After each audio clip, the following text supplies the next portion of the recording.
Welcome again, everyone, to our Welcome Change conversation today.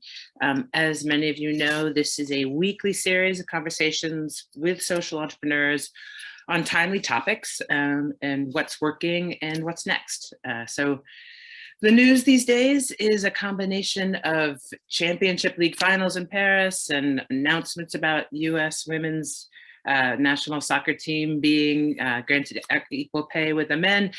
But there's also a context of a world that is more politically polarized than it's been since the last World War, violence and issues around racial equity, gender equity, homophobia that are ever present.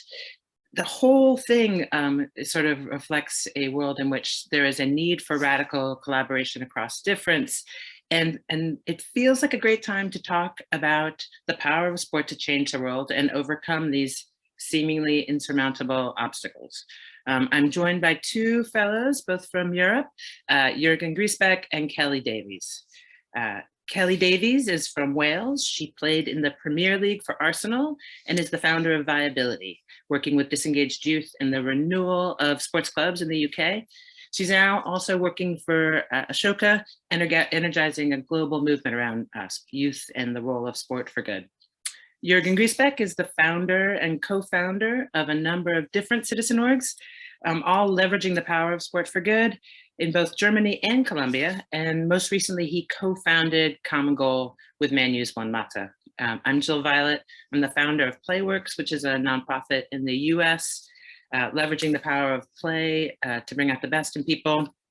Also an avid Ted Lasso fan, making me supremely able to moderate this panel.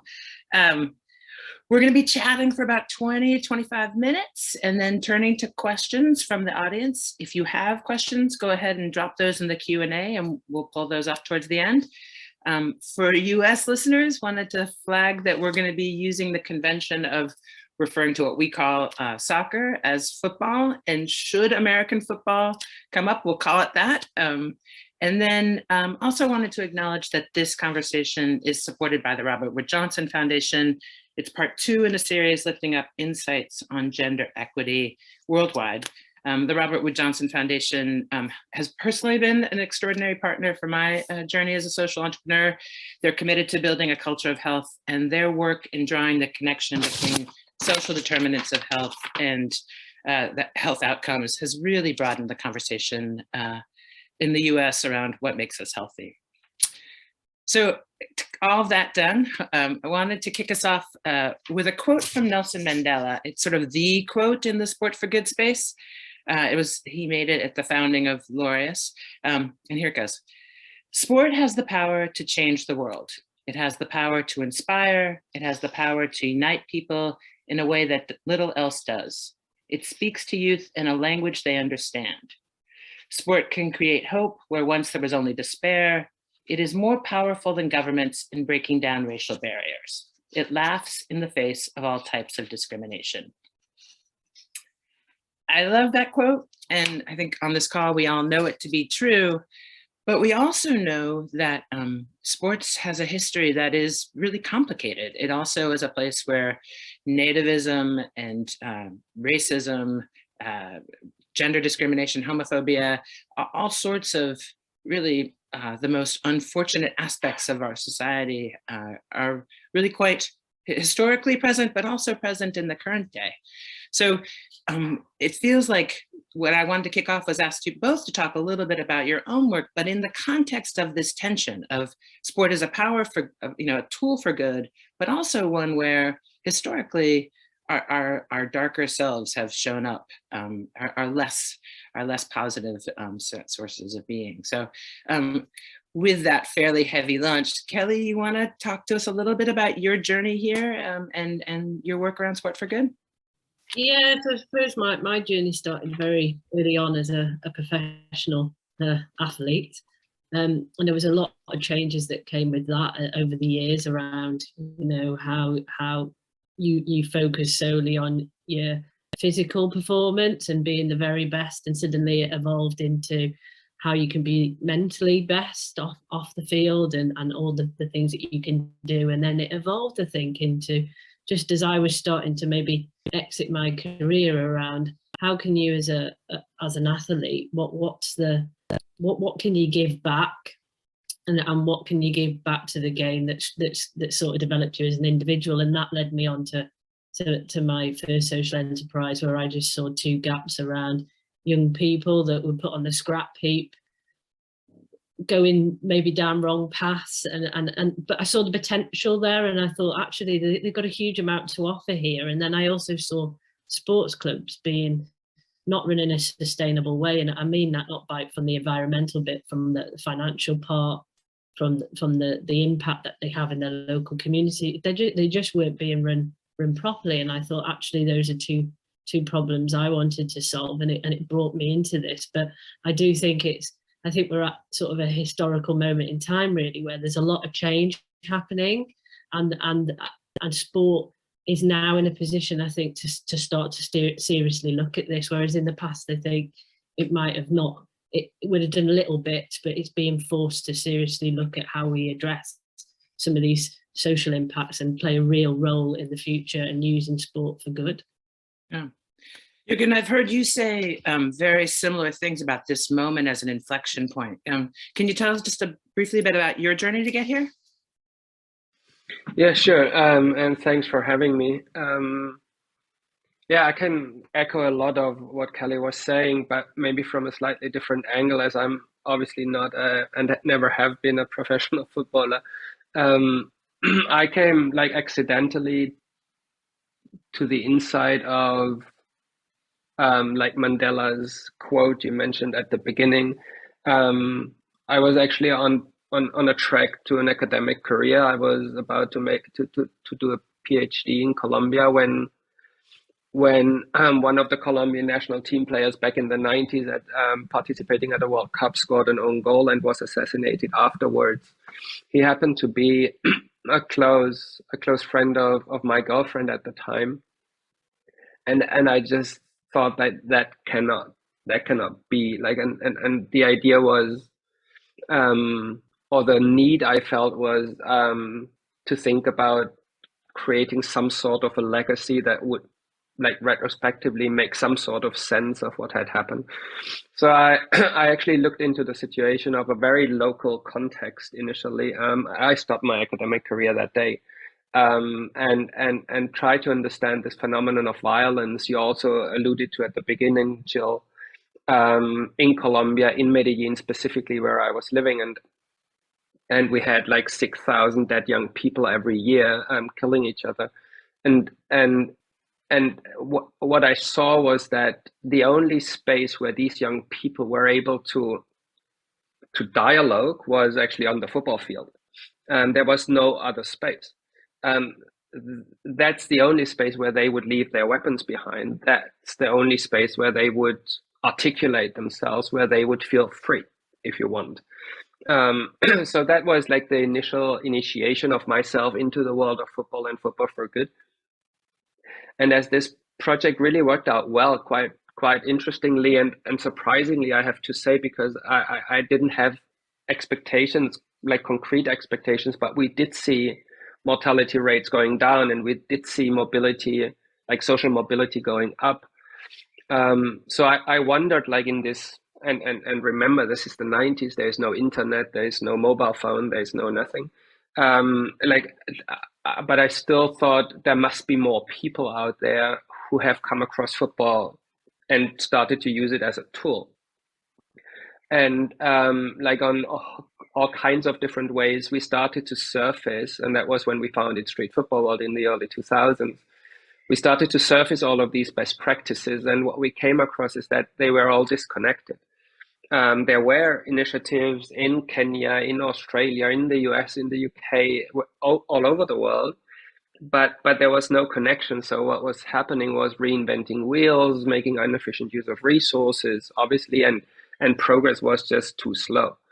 And what we then made over the last like 15 to 20 years was to really like bring these groups all together and have them build a trust base, share like quality standards, and agree to an open source mentality that would allow everyone to benefit from everybody's insights.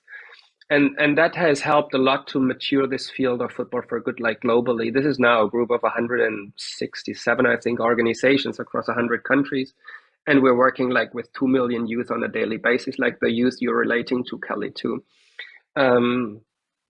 And why did we then move into like the industry? Like we then saw like 2017 was when we founded Common Goal. It was like now we had this football for good world quite mature. We didn't know that football did transform realities in communities. And then we had this other football that was like rather, instead of impact maximizing this, like just to put it in like bluntly, like profit maximizing if you want.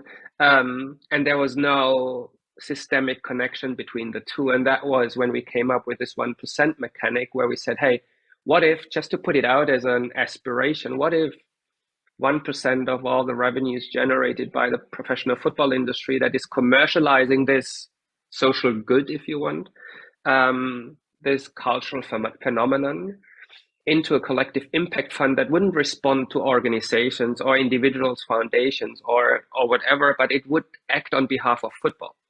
And purely impact driven. So that is the journey we started with Juan, who was the first to pledge 1% of his salary. This is now 250 players and managers or so, both male and female, clubs, leagues, executives, journalists, all kinds of stakeholders are starting to join, but we're still far away from taking that to a tipping point. But maybe that's for a start. Yeah, no, that's great. And I know, Kelly, you've been doing a lot of work around sort of thinking about the football industry and how it might be harnessed, leveraged, redirected to sort of amplify the sort of sport for good. Can you talk a little? I'm also interested as a player too. I mean, I think we talk about players, but the players in the industry, they aren't always necessarily aligned.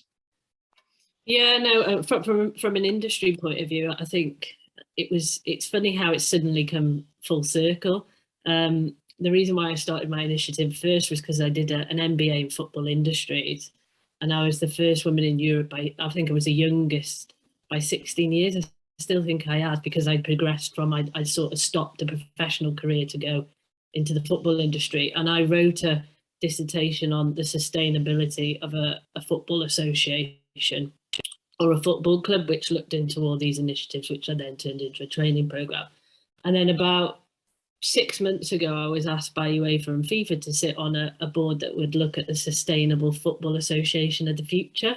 And I thought, gosh, why has it taken so long for this to suddenly come up? And it was because people have started to, we are at that flex point now where people are seeing it as, we've got to do something here, and the football industry has got to respond, and the different organizations are bringing out sustainability strategies that are just not looking at like the finances, but the environmental impact, the social impact, all of these things. And the question that has been burning with me, and one that I'm bringing to the table every day, I think I'm frustrating everybody or annoying people because I keep going on about it, but the question is, if the football industry or the sports industry has got to respond to this, which includes athletes as well now having a bigger platform to use to help and contribute back, are they really equipped to lead this change? Do they really have the true capabilities or the capacities to be able to start talking about different things and how they, it was only recently that a Premier League manager for the Newcastle, after the game, he would normally expect somebody to come back and say, right, how did your team perform? How did they do this? And they didn't. They asked, well, how do you feel about working for an employer that's, just killed X amount of people in Saudi Arabia? It's a very, and all the human rights. And it's a different, we're entering a new phase and a new game, so to speak. And I'm concerned at the moment, and the role is like, how can we equip the football industry, which includes fans, which includes athletes, which includes journalists, which includes senior executives and governing bodies?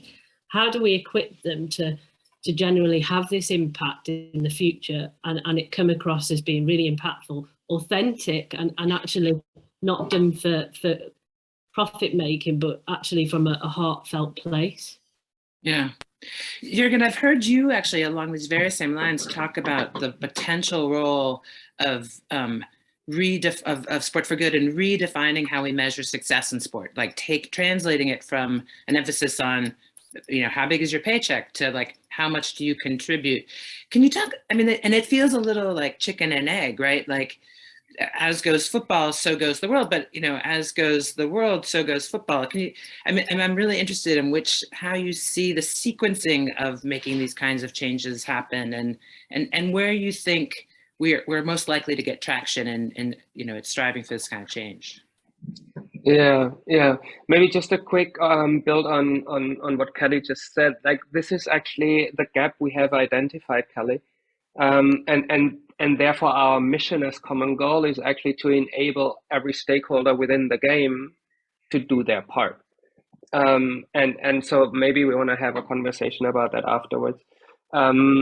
To your question, and I reckon that I didn't answer actually your first one. I think, let me take the Sustainable Development Goals 2030 as a reference. Like, this is like probably the biggest collective social contract we have as humanity, if you want. Goals with concrete objectives agreed upon all kinds of stakeholders of society, etc. And we still can't make it happen. And what that makes me, and it's not the first time that we try. So that makes me believe that we just don't want it enough. It's just there's other priorities other than our collective interests. And if that's the case, what can break it? What can break this, like, me first view, like me over we view? And I think that's where I see the power of football. It doesn't happen by itself. We have been educated that success is somewhere close to accumulation. Success is not close to contribution. It is the opposite of contribution. But we need to get our minds in a different place. So what can take us there? And there is just no other thing different to football. At least I don't know about it. There's no religion that gets close. Music is so many different things to so many different people. I can't just think about anything different to football that would speak to so many people's hearts, get into so many people's homes, and have so many people really listen. What football doesn't do, it actually doesn't speak to people. It only makes people passively pay for its performance, if you want. But it doesn't interact with people really. Not on topics that go beyond making people want to pay more for it. And I think that's what football needs to wake up to in order to really live up to its own potential. Well, along those lines then, I mean, it's interesting thinking about sort of the carrot and the stick. So I'd be interested in both your reactions to like recently in sports, in the wake of the war in Ukraine, Russian athletes not being allowed to participate, or Russian teams not being allowed to compete. Like, I was watching the French Open, and the Russian tennis players, they have no flag by their name. I mean, so there's an interesting way in which the international sports community can actually exercise. And I actually think people in Russia really care if their athletes and their teams aren't getting to compete. So I'd be interested in your thoughts. Do you think, is that an appropriate use of sport to sort of try and change behaviors and leverage people's sort of collective will? Kelly, you go. Kelly, you go.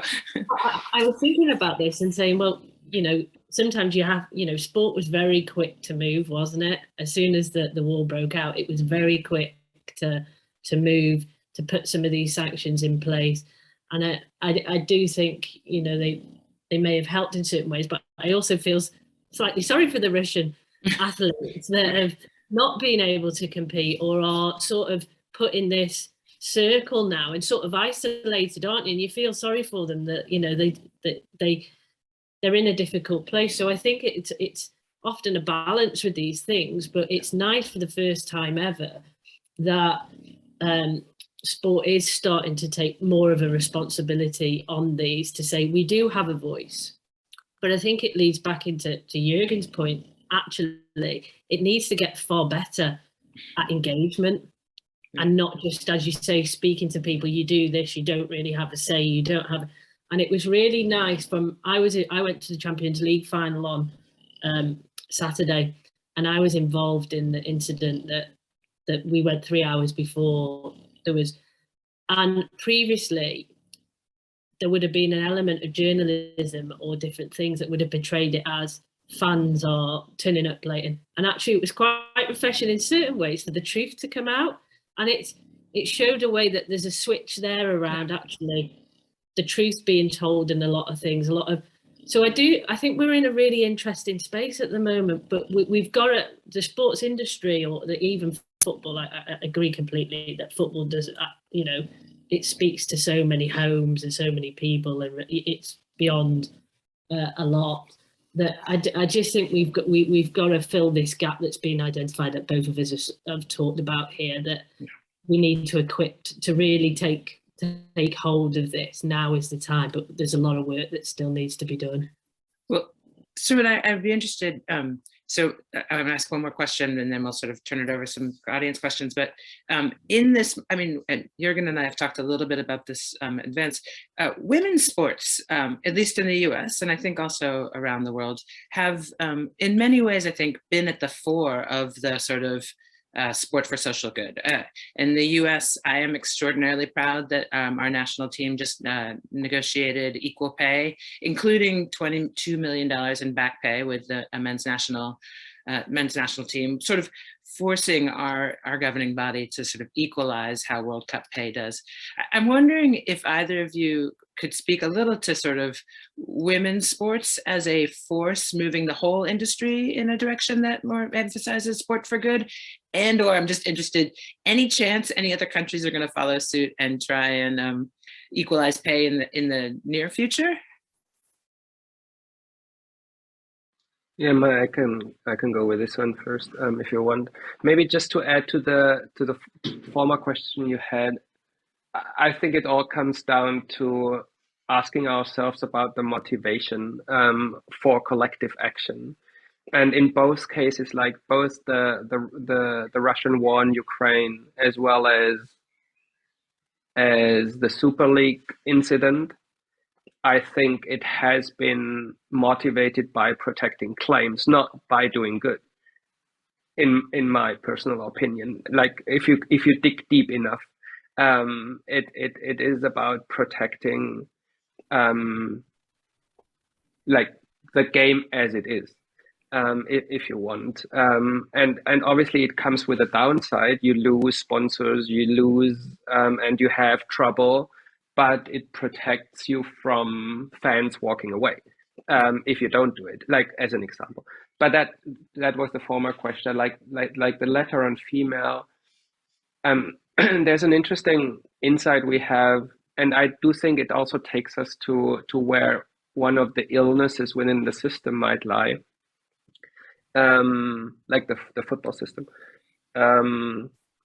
If you speak to a female athlete, just as Kelly was, you would just have a normal conversation, like, and it would be like you talk about things as you see them, and you get to a conclusion and to a decision. If you speak to a male athlete, it's not necessarily the same. If you get to speak to him, and the trouble I see here is, on the one side, it's mainly the gatekeeping. It can be the club gatekeeping, it can be the agent gatekeeping, it can be the family gatekeeping, protecting for the player not to flourish beyond scoring goals or performing on the field. It's changing slowly, far too slow, but there is now the Gen Z players obviously having a different like from the outset, growing into a different world, if you want. While the female athletes, they haven't found a professional environment that would take them into a bubble as it happens in the male game. They just always stay connected. They have to stay connected to what happens in the world. And as much as we celebrate, and I agree with you, the equal pay in the US, there's Norway and there's some other countries who have gotten to the same point, and we applaud that. But still, it is a whole different situation in the female game. What I do think, and I think that's what I shared with you, is that the female game is probably in its nature the closest to football for good that we can find. But at the same time, I think if it doesn't care enough about itself, it might choose the wrong path and maybe want to become as male football is, and male football I sometimes think is not repairable, but needs to be disrupted in a more radical way in order to change, while the female football still has the chance to go its own successful way, and that's very much closer to contribution than it is to accumulation. Like the mindset is already or is still, if you want, in that place that allows for a sustainable future to be supported by football, while the male football industry culture needs to completely shift into this space because it's not there; it's far away from it. And there, the whole education piece needs to happen. Kelly was alluding to at the beginning. Yeah. And can I just add to that, please, quickly? Sorry, it's just because I had this conversation, I think 2 days ago, where you could see that they were looking at the women's game and looking at a return and trying to put the commercial mindset. And I argued, actually, you should probably be looking at the role of women's sport, or how it can have a greater impact or greater good, because the engagement piece and the mindsets are there to be. I just want to back it up, really, that I think this is a real opportunity for women's sport as well in the future to really drive this agenda and really position them. Lead. Right. Hey, so we're up on the 30-minute, but if it's okay with the two of you, we'll go 10 more minutes. Great, because I do want to turn to some of the questions. One that just popped up is it says, audiences see the athletes and the coaches, but what unseen or unsung roles within the sports industry are the real drivers of change, or are real drivers of change? I'd be interested in your, Kelly, especially your practical experience, like. Well, I, even going on to this point that we just brought, I think often change happens in boardrooms and at executive levels, and we need more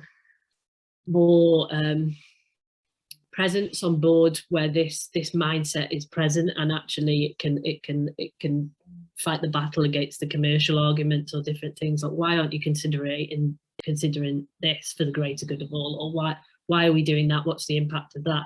And also, I think when it comes to women's football, unless we change the governance structure and we maybe co-opt women onto governance boards where decisions are made, it's going to be a really, really hard battle. But I do think one of the key places that we've got to influence on this is at board level. Yeah. Another one is, are you seeing efforts among professionals to exercise their collective power beyond bargaining for salaries? Wondering if there is a kind of players' union in service of broader political/policy change. Jürgen, do you want to answer this? Yeah, I mean, there is a players' union, obviously. There's FIFPro. And I think with their new leadership, they're really walking into a very interesting direction. So there is a union that caters or speaks to the interest and backs and supports the interest of the professional athletes. It's actually like Common Goal is like the first time that professional athletes get collectively into something that is not directly related to their professional career, speaking like from the sports piece of their professional career. That people are just not educated to act collectively, and we are coming from a position where we say it's only collectively. Like Jill, you started by saying radical collaboration. This is actually what needs to happen. Yeah. Like Johan Cruyff's idea of total football translated into collaboration. And this is where football again can play this unique role because it so authentically could speak to that. Yeah. This is how football works. This is the essence of football.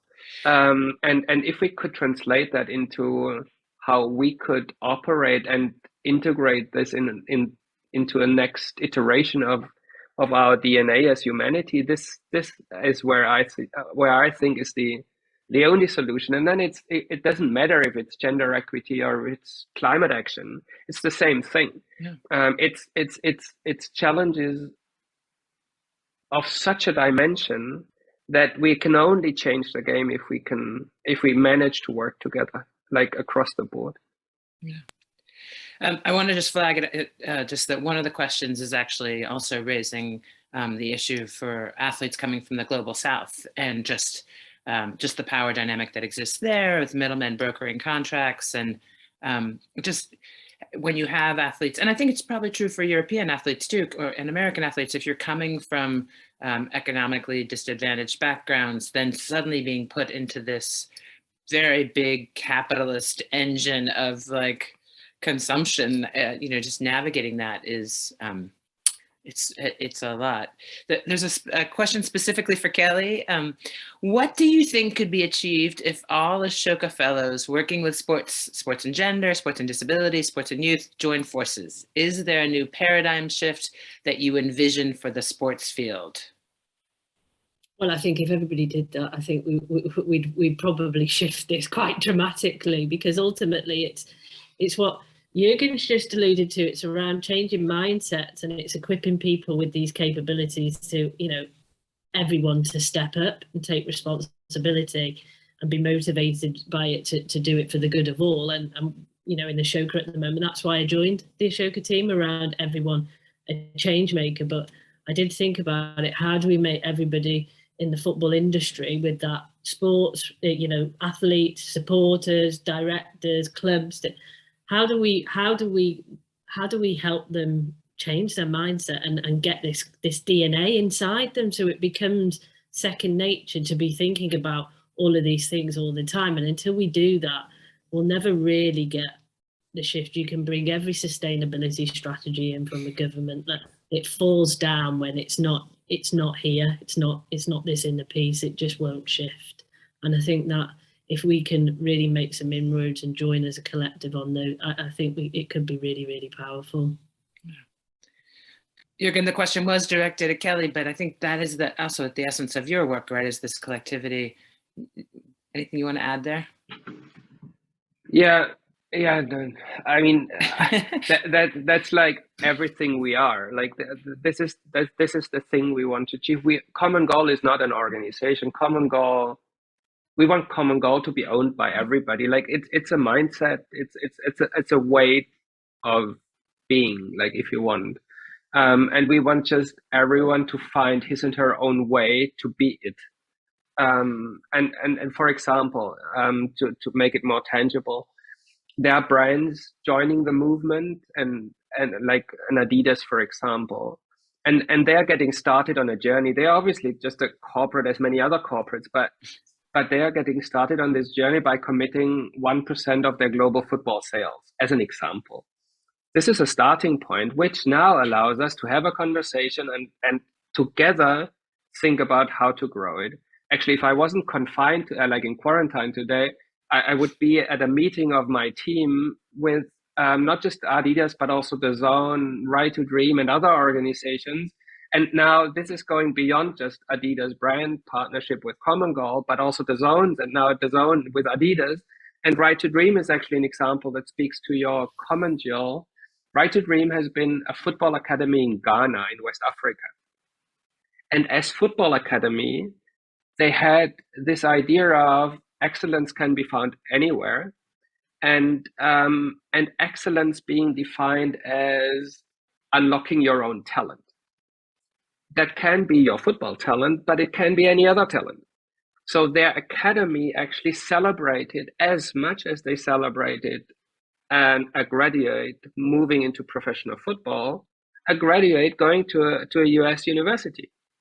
And that's the same level of celebration of that academy. The interesting thing about it, in order for them to take that to the core of the professional football industry, they actually purchased a football club in Europe.